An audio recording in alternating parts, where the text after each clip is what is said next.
Thank you very much for the invitation to present today. And we're just going to do a little bit of a dual presentation between Rex and myself within the 7-minute time limit. I understand that there needs to be a 100,000-foot view when we're doing mapping. I think from a lot of our constituents and members, rural landholders and farmers across the Shire, when you take that 100,000-foot view and you bring it down to ground level, you see conflicts and differences, and that's causing a lot of angst, because what we've found is a lot of the existing land uses have not been mapped on a like-for-like basis. When the Department of Planning asked councils to map to the new standard template, the intention was to map on a like-for-like basis and to create a more simple planning system and reduce confusion and red tape. So today, Rex and I will just give you a demonstration of what it's like when you take a 100,000-foot view and you bring it down to ground level. This is our farm. We have a beef operation in Bangalore. It's 120 odd acres, and we're general rural 1A. So we use our land for primary production. We practice sustainable food production, and we are good environmental stewards of the land. On a like-for-like basis, we should have been mapped to RU1 or RU2. But if you have a look at this map, this is what we have become in white. Not sure. Sorry, I don't have a pointer. But in white is RU1, in everything else is RU2. Oh, okay, thank you. Right. So this is our RU1 land, which is surrounding our house. Everything else is RU2.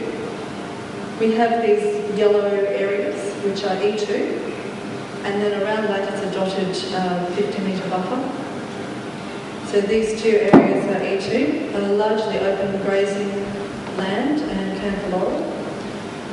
The purple is the, I'll just call it a wildlife corridor, which takes up approximately 30% of our property and is again largely open grazing country. It includes our house, and in blue are the watercourses that have been mapped to our property.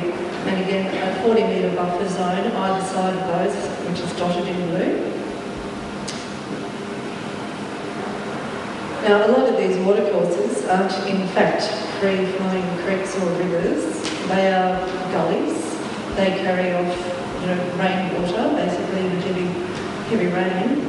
And if you have a look at this area here, it's a very good example, where as a farmer, I'm totally confused as to what I can and can't do on this area. It has so many different zones and overlays. If I white it all out, I know that this area here is what I've got left, and that's RU2. I can graze cattle, I can grow grass. If I want to do anything else, if I want to practice horticulture now, if I want to plant a macadamia orchard, that is now development. Development is no longer just building houses and buildings and factories. It is planting trees, flowers, fruits and nuts for commercial gain. This is not simpler. This does not reduce confusion and complexity.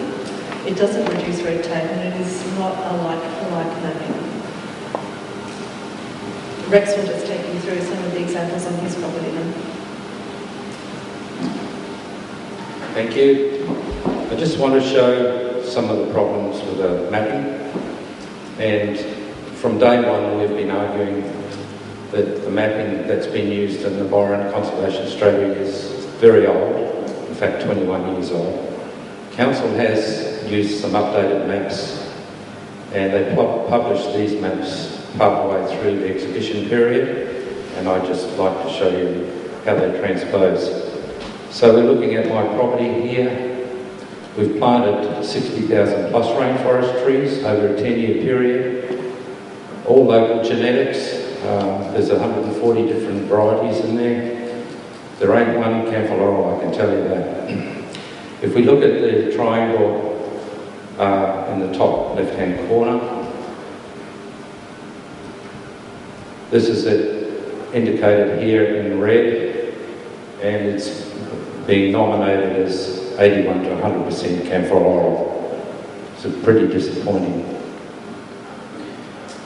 If we look at these other fingers of the rainforest, which are planted up in gullies and along the riparian zone, we have similar. Some of the rainforest has been nominated as rainforest plantation. The fair swagger, again, has been nominated as Camphor Laurel, and rainforest and Camphor Laurel. So there's a problem in the translation, obviously, which is it's just not fair if people are making decisions on people's livelihood using these maps that are flawed. If the maps are correct, the council's got a good argument, but this just doesn't gel. The watercourses. Well, we've seen that major streams and rivers are afforded a 20-metre buffer zone, and those zones have been classified as E2. And here we have the watercourses, which have, for some reason, 40 metres.